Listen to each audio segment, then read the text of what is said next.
Is this the year of Tawee Walker? Plus, how high can TBD get? And why I think one of my hot takes is we could beat Bama and USC. Locked On Badgers, let's talk about it. Hot takes, bold takes show.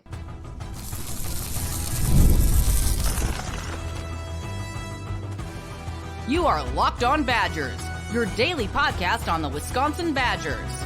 Part of the Locked On Podcast Network, your team every day. What's going on, everybody? Welcome to Locked On Badgers, your team every single day, part of the Locked On Network. Thank you so much for tuning in, for helping us kind of just be part of your Badger fandom. We really do appreciate it, as always. I'm your host, Ryan Harings. Today's episode brought to you by FanDuel. Make every moment more. Summer's long, but FanDuel is here to give you boost or bonus every single day, daily. That's right. There's something for everyone every day, all summer long. Visit FanDuel.com to get started. And we got the great Curtis Holland on the show, Badger royalty. Curtis, as always, welcome to the show. This was your idea. I love the idea for this show. We're going to do bold takes. We got a bunch of people who submitted their bold takes, but we're going to get to ours first. Curtis, why don't you start off? What's your first big bold take for the season? Yeah, thanks for having me on. I don't know about royalty as much as I've just been around the program for a long time. But I was thinking about this, and I think the practice reports sort of stole the thunder a little bit from my first bold take. But kind of looking at things, I think my first bold take of the year is that I think we're going to see Tawee Walker lead the team in rushing this year. And in fact, I think we're going to almost see him as a transfer addition, almost have a Kenneth Walker-esque season.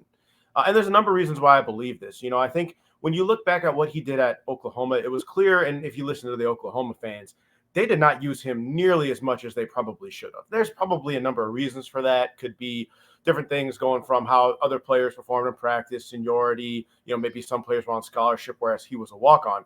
So there's a number of things that could have contributed to that. But I know that one of the big impetuses for him coming here was that he felt he could provide more, and he wasn't given that opportunity.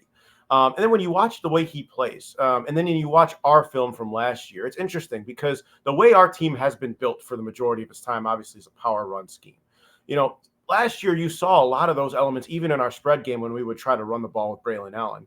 I think the thing that Braylon Allen maybe did a little differently, or maybe not to his strength, was that a lot of times he would try to maybe overthink his blocking angles. Maybe he'd try to run around the outside, or try to outrun, an outside backer, or maybe try to run past a DB as opposed to just getting downhill and plowing into it. Well, Tawee Walker doesn't have that problem. He'll make one cut and he is up the field. I mean, he is going right at the heart of your defense. He's trying to punish. I mean, the clip just got released not even an hour ago of him running over Ricardo Hallman on the outside pass. So I think that, in combination with the fact that he's so quick, he's got such quick feet, and he can get to his top speed almost immediately, I think he's going to have a phenomenal season for us this year. I absolutely love it. And talking to an Oklahoma guy who covers them for the Locked On Sooners podcast, he said, listen, Tyree's fan favorite, had 7 touchdowns. I could have used him more. Big time player. He said, you're going to love him in Madison. I love that take, because I do think I'm actually going to lead that into one of my hot takes, which is, despite all the probably deserved kind of hype about the freshman running backs that are coming in, this is the season of Ches and Tawee for me. I think I have Tawee getting 8 to 10 touchdowns, and I have Ches over 1,000 yards. I think Tawee can be right there with him. Ches had 6 yards per carry last year, and Tawee had 7 touchdowns at Oklahoma. These guys aren't going anywhere. As much as we like the clips on the freshman kids, and I think they have big upside, and I think they're the bell cows next year, I think the primary running backs this year, it's still Ches and Tawee, and I don't see Dupree or Dillon or Gideon Atuka taking a big chunk of those reps. Yeah, I mean, and I'll go one even further. I don't know if they'll even be number 3 running back by the end of the year. I know our colleague Justin feels differently about that, and that's fair. I get why he feels that way. But the reason I agree with you on that take is because, one, you have 2 senior running backs who are 2 senior leaders, both of whom have something to prove this year, and both of them have a ton of experience. They're not going to shy away from the big moments. They've both been in big games, made plays at the biggest moments, and so these are 2 guys that have been there. Not only that, they're smart enough to know how to play the game at a high level. Problem with being a freshman is that it's everything at once. Now, you might have the athletic capability to be really good, right? You might be able to get on the field and juke out a linebacker, or, run past a corner. Athletic traits will get you there, but it's a long season, and there's a lot of things that happen in a season. You get thrown in there. Let's say you got, we're in 10 personnel, and Dupree standing next to Van Dyke or Locke, right? What if we have to shift the protection? What if there's a blitz coming in when we shift our Pauling over to the other side of the field, let's say, and they shift their coverage? All right. Dupree's not going to be in the best position to deal with that. Not only that, even as a freshman, he's probably not strong enough to really block a linebacker coming off the edge if we miss it, or if it's coming up the middle with a middle linebacker. You know, one of the things Braylon always talked about was how hard Muma would hit them in practice on a blitz, right? And I don't know if these freshmen are going to be physically ready for that just yet. And that's going to be a big deal because, you know, if you can't be in there and block, how are you going to, you know, how are you really going to see the field at that level? I know Ches and Tawee can both do that. And to a large degree, I know Aker can do that. Yeah. Yakameli too, I think, you know, out last year, but those are for sure, I think, where the coaching staff feels the most comfortable. And also they're guys who, let's not take away from their athleticism either. They're both athletes. Ches was a 4-star. Tawee is a guy who's grinding his tail off to get to the point where he's at. He's, you know, listening to his story. I mean, he's got a lot going for him. So that's kind of where I agree with you on that take. And the other part of it is if you start looking at freshmen, and I'm right there with you on this one. You and I are kind of in lockstep on this. You start looking at freshmen, how can you contribute? You're usually looking for like packages, right? I mean, can you do a few things here, a few things there? But to your point, Ches and Tawee really complement each other. Like you want a short yardage kind of power guy, that's going to be Tawee. You want someone on third, like they're going to have Ches on third down just for everything you just talked about. So he's your pass catcher, third down back. Tawee's more of a power guy. Ches is also going to play first down. You just start to struggle to find where are we going to find a bulk of reps for one of the freshmen, unless someone gets hurt, obviously, and we're not going to. Because if that happens, that happens. But that's not what we're talking about here. All right, let me get into my first big bold take here. I think we can beat USC and Bama, and I think we can beat Bama by 10 plus. Maybe crazy, but I've talked about USC. I've talked about the body blow theory, like playing Michigan and then turning around right away playing Wisconsin. That's a tough gamut for them. I want to go to the Bama thing. Everybody in this room, everybody's going to listen to this show. I'm not saying it's going to happen, but I'm also saying I'm not going to be surprised by a bold take. So, you know, it's a bold take, right? Let me put that out there.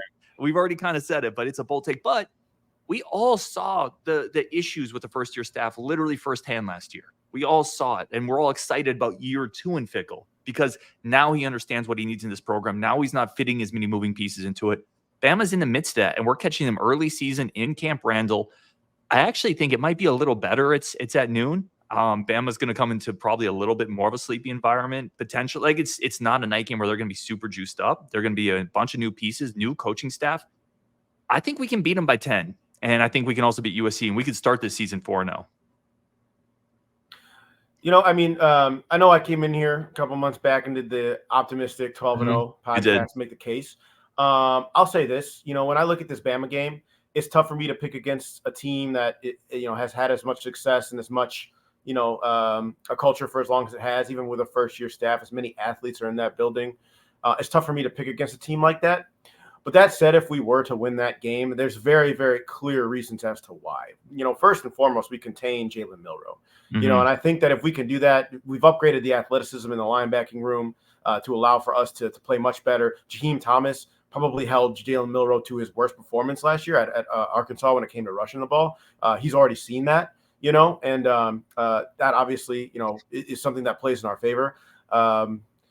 Wisconsin defense is a struggle containing the quarterback at times, but I think it was because of the nature of the defense we played. I mean, we didn't really play with linebackers in space a lot. And now that we've sort of shifted our defensive model, I think that plays in our favor in that way. And then the advantages that we have is we have a very experienced secondary going against for them, a bunch of inexperienced wideouts and outside receivers. And then flip on the other side, they lost both their edge rushers from last season. I think they have their D tackle returning. They have one of the middle linebackers, but their secondary, for the most part, is relatively new. They get Malachi Moore. Yeah, they get Malachi Moore, who's going to be solid. And then Keon Saab, I think he's going to probably have a pick or two, if I'm being honest. He was a lot better at Michigan than I think Michigan fans gave him credit for. But at the same time, I think that, we have some receivers who are more experienced in this offense. This offense is designed to confuse secondaries. You're relying on freshmen and transfers back there on a new system, which – I'll be honest, Kalen DeBoer, offensive whiz, his defenses have left a lot to be desired in the past.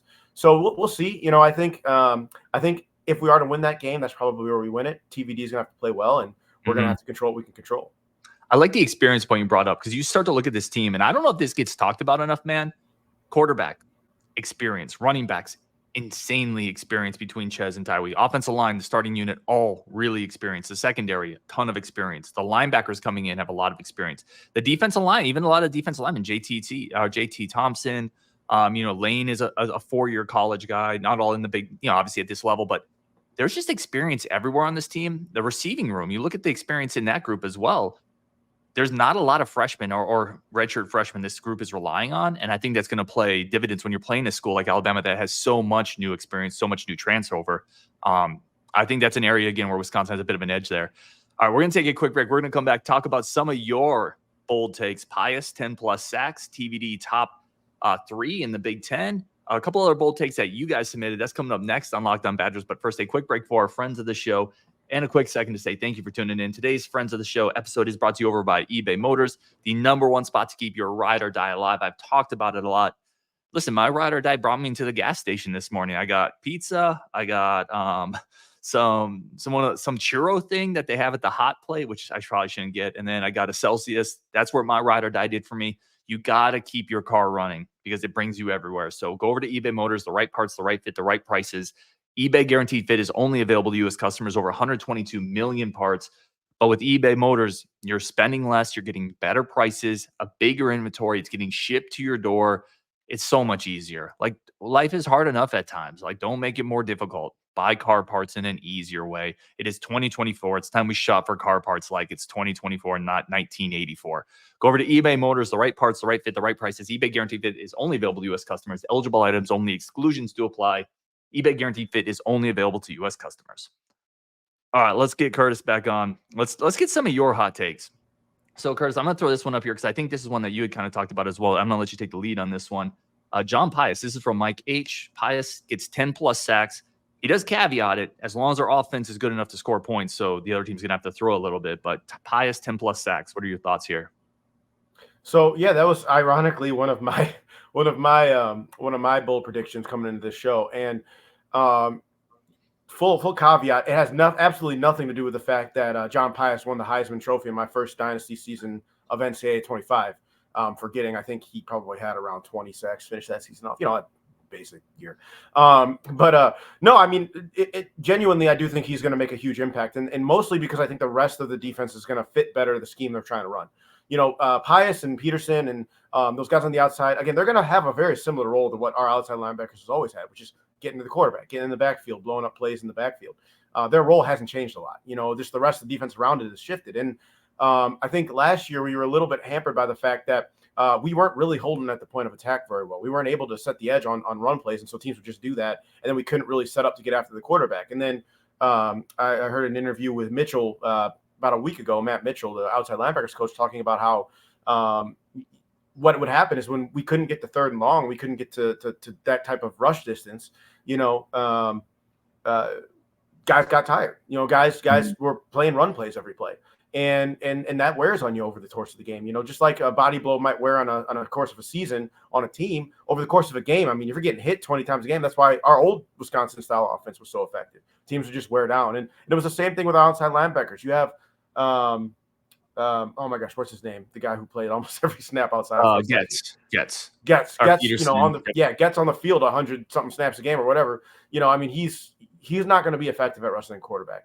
But I think this year what we'll see is that you'll see linebackers flow to the ball, be able to stop the run, get to the gaps better than they were before. I think you see a secondary that's going to be much improved. And then you're going to see a lot more 3rd and distance. I don't know if it's necessarily points as much as it's 3rd and distances, because we've seen as a Wisconsin fan, our offenses has never scored a lot of points, and yet you have guys getting routinely 10-plus sacks. You have multiple guys getting 10-plus sacks. It's just really how far are you from the sticks on any given drive, right? And so that's kind of where I see that being more of a factor. I think you're going to get a lot more 3rd and 7, 3rd and 8s this year, as opposed to last year where you saw a lot of 3rd and 2s, 3rd and 3s. Yeah, that's a really good point. Previous offenses that have ground the clock out and not scored a ton have still led to defenses that have had guys get 10-plus sacks. That's a really good point. Yeah, I'm with you. I think Pius leads the team in sacks. I've said that. I don't think he probably gets to quite 10 because I think that's going to be balanced. Even though I think he's generally going to be one of the dudes you have out there on 2nd and long, 3rd and long, I do think there's going to be some rotations there. You're going to see Thomas in some pass rushing. You're going to see Lowry. You're going to see Peterson, which is going to help everybody. I think you could see one of the freshmen pop in there at times. So I don't think he gets to 10, but I do like this take, and I do think he leads the team in sacks. Let's go this one here. We already talked about Dupree.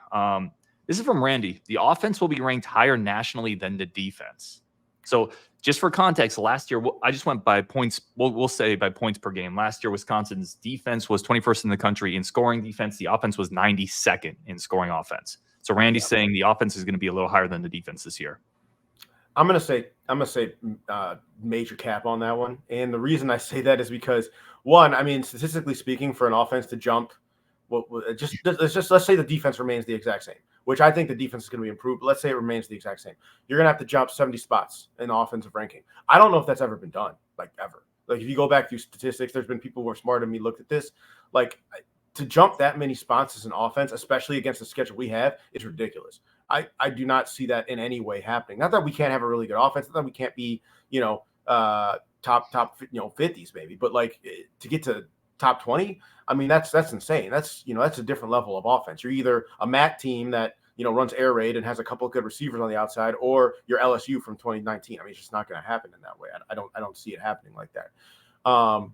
And, quite frankly, if we do have a better ranked offense than our defense, I think we're going to be in trouble, because I think that tells me that the defense will have had to regress.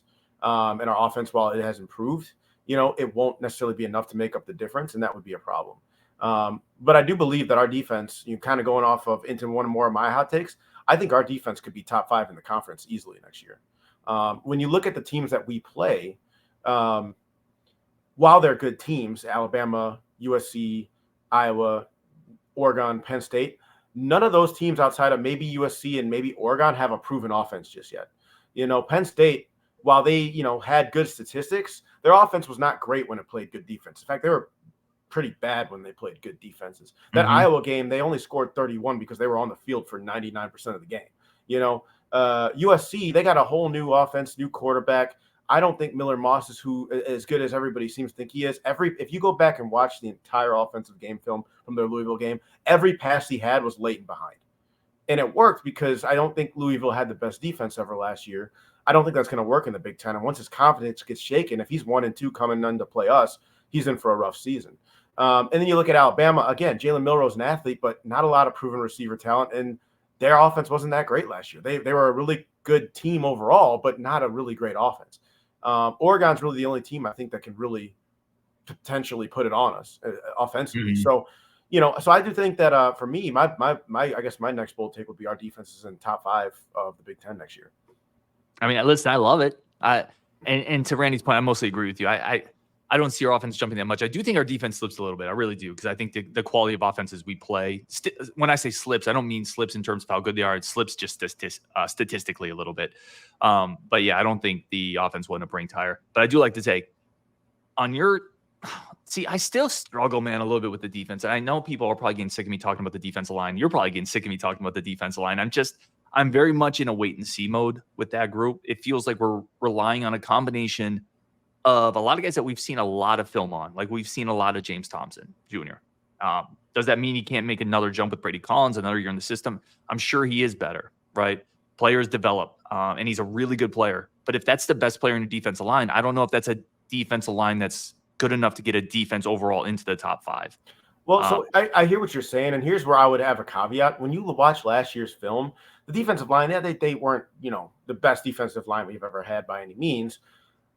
But the key thing was it wasn't really the defensive line that was hurting us as much as it was the linebackers. We couldn't fill gaps. We couldn't get into space. We couldn't play in space. And even then, it wasn't even really the linebackers' fault all the way. They were still trying to figure out exactly where they needed to go. They were playing hesitant. You could see, it would take Muma maybe a second to break on the ball when maybe he should have broke earlier, or maybe Jordan Turver overran his assignment. And that's where a lot of those issues ended up. Our D-line would play okay for most part. They played well enough for us to do better defensively than we did. Right. And it's a unit thing. Right. And that's why I think that the advantage we're going to have this year is that we're not going to have that many problems, because we have guys that if they hesitate, they're quick enough, they're fast enough, they're athletic enough to make up for the mistake. They can string out a play. Like an Allegro can string out a play. Jaheim Thomas can string out a play. Jon Pius and Leon Lowry can get to the outside. These are guys that, can make up for maybe where we lack a little bit defensive line wise.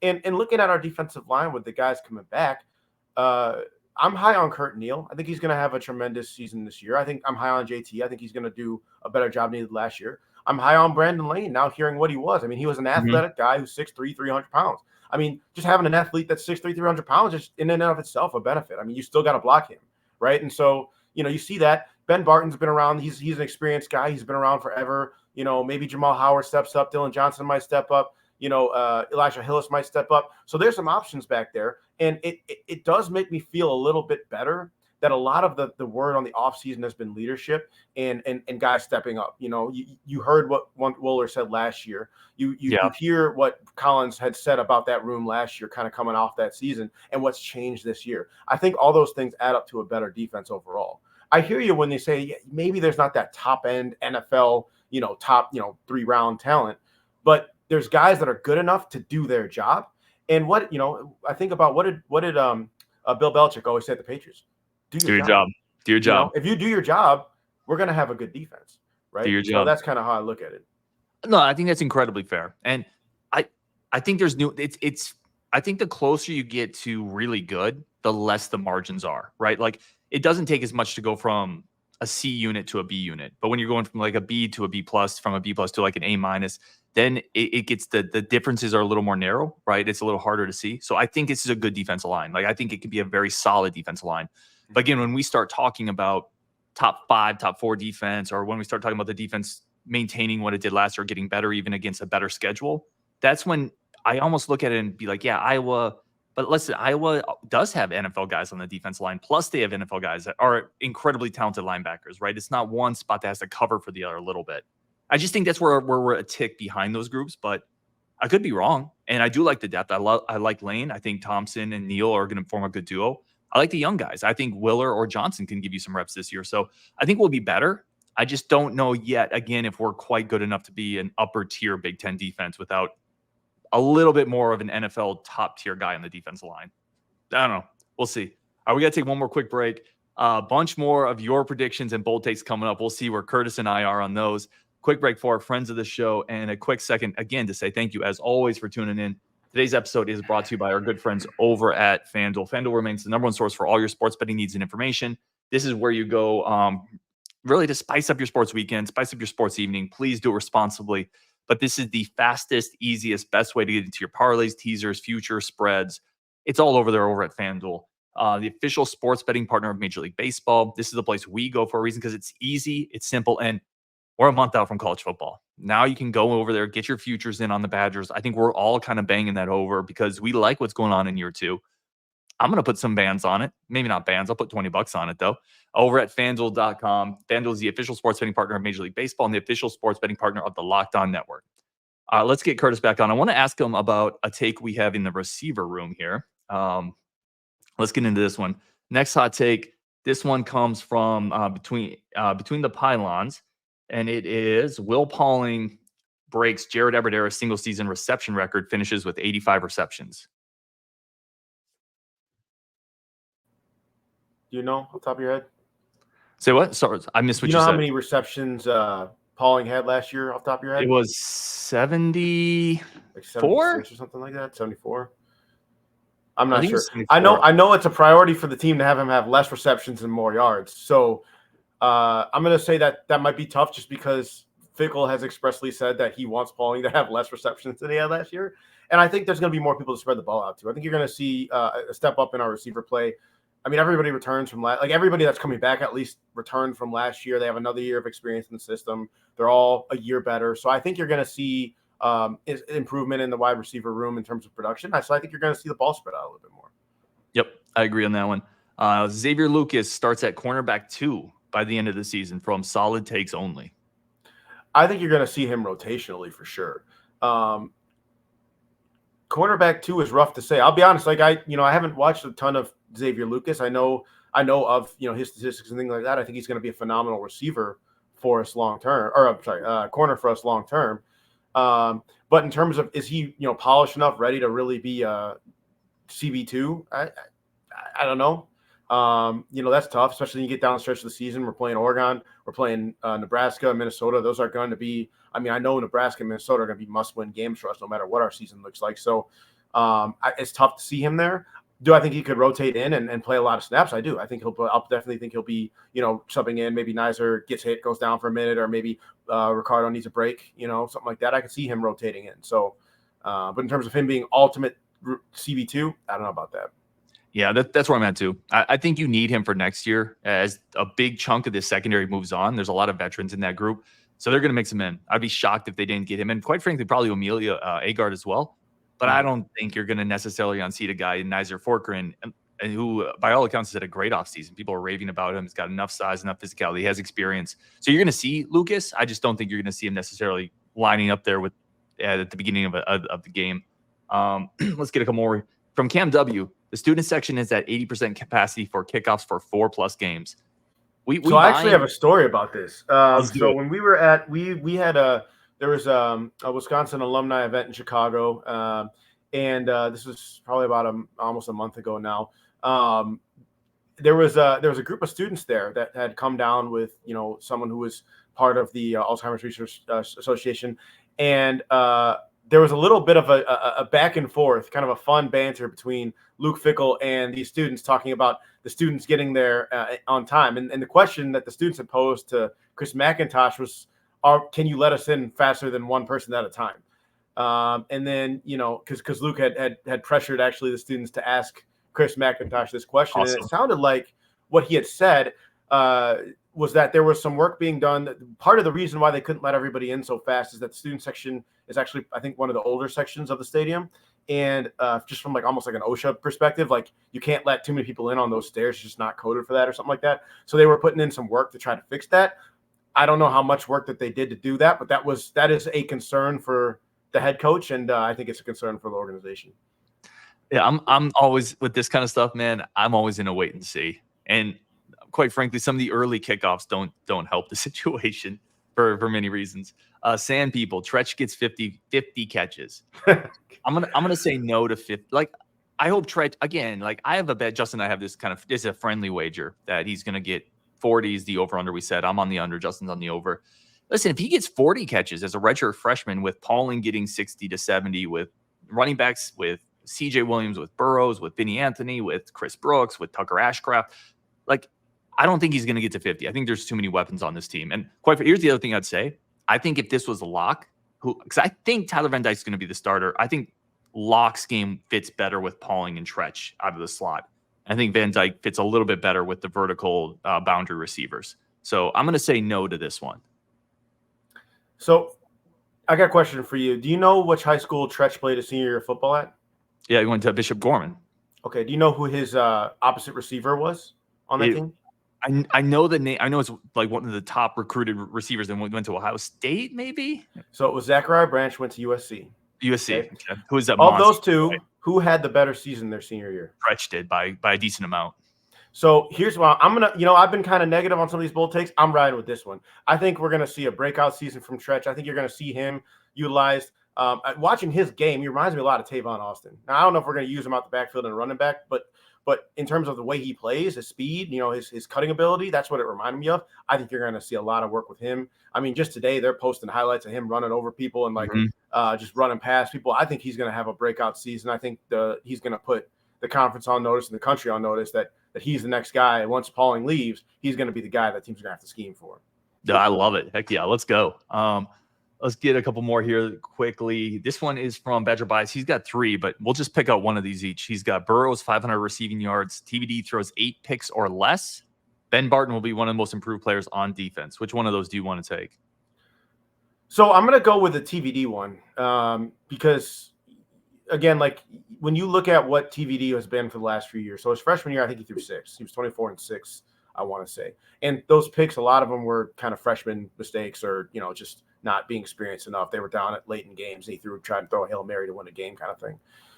His sophomore year, he was 10-5. His OC was Josh Gaddis, who I don't hold in any high regard whatsoever. Mm-hmm. I think part of the reason why TVD struggled last year and this year is because of just him probably having not a great experience with Gaddis and Cristobal just not being the greatest quarterback coach of all time. But he was 10-5 due to the fact that he was just injured. He got injured, partway through the season, didn't really get to play. And then last year, he started incredibly strong until the game where everything the rails fell off against Georgia Tech and got injured, broke his hand. And instead of sitting him for 4 games they did Mordecai for us, they put him right back in, and he literally couldn't throw the ball. I mean, you could see it. He would be making a throw that I'd seen him make 3 or 4 touchdowns on a wheel route to the running back. over the course of the season. Does that exact same throw, gets halfway the distance, and it's just right into the lap of a corner. So when you look at his 12 picks from last season, I would say 4 to 5 were based on injury. 4 to 5 were kind of like there's at least 2 that I know of, one in the USC or UNC game and one in, I think, a different game, was the end of the game. He's just chucking it deep to try to make something happen. And then there was a good amount, probably 4 or 5, where it was just like, man, what are you doing? Like, where are you going with this ball? Like, I don't know what you're looking at there. But as a Wisconsin fan, when have we not had a quarterback that's done a couple of throws where it's like, what are you looking at, my guy? Like, where are you throwing the ball? So, I think he will get under 8, because I think that Longo's going to do a really good job of preaching ball security. I mean, you saw Mordecai coming in with, 10, 15 interceptions a season and dramatically reduced that number. Now, he, I think, took a lot less shots than maybe we would have liked, but I think that you're going to see Tyler Van Dyke do a much better job shepherding the ball. I think he's going to have a much better season than I think a lot of people are willing to give him credit for. Yeah, I think that's a good take. I'm going to go 8 under as well. I don't think people, and this is the Mertz experience for Badger fans, I don't think people always fully take into account the context and the situation quarterbacks are in when they struggle, right? If you switch offensive coordinators every year, if you don't make good offensive coordinator hires, if you don't surround them with the right type of talent, yeah, they're not going to succeed unless they're generational guys. And TVD's not a generational guy, but he can still be a really good quarterback. And keep in mind, half the time he was running for his life back there in the pocket. I mean, you watch some of his game, especially from the first 2 years. I mean, it was like their linemen just didn't want to block half the time, and then guys were just coming in and smoking them. I mean, it was tough. So, I get it. I think you're gonna have a lot, at least at minimum, significantly better effort from our offensive line than what you saw at Miami. I think the offense that Longo's run is probably better than most of the offenses he ran at Miami, and so I think that's going to give him a much better opportunity to be successful. Plus the fact he's experienced now. He's seen it. He's been through it. He's had his ups and downs. Wisconsin fans, as rough as we can be, a lot less rough than Miami fans are. So, I think that's gonna help him out down the road. Yeah, and I would point out too, you mentioned, a couple throws with Van Dyke where you look at it and you say, gosh, what the heck are you looking at? That's just part of the TVD package. You're going to get a couple of those, but I don't think you're going to get 8 of them. Like, I don't think it's going to be to that number. So I'm going to take that one as well. All right, he is Curtis Holland. As always, we are very appreciative whenever you can jump on, man. You're insightful, you're sharp, you have connection. Like, you make us smarter when you jump on the show, man. So we appreciate you. For everyone who tunes in, thank you so much for tuning in. Go check out Locked On Packers, Brewers, Bucks. Get all that latest in-state sports knowledge on the Locked On Network. And we will talk tomorrow. Big show coming up. I know we have Cameron Hunter jumping on the transfer point guard. That's going to be a really fun one. I think he's rooming with Daniel Freitag, so we'll get some intel back and forth there. Bunch more camp coverage as well. So on Wisconsin, thank you so much, and we'll talk later.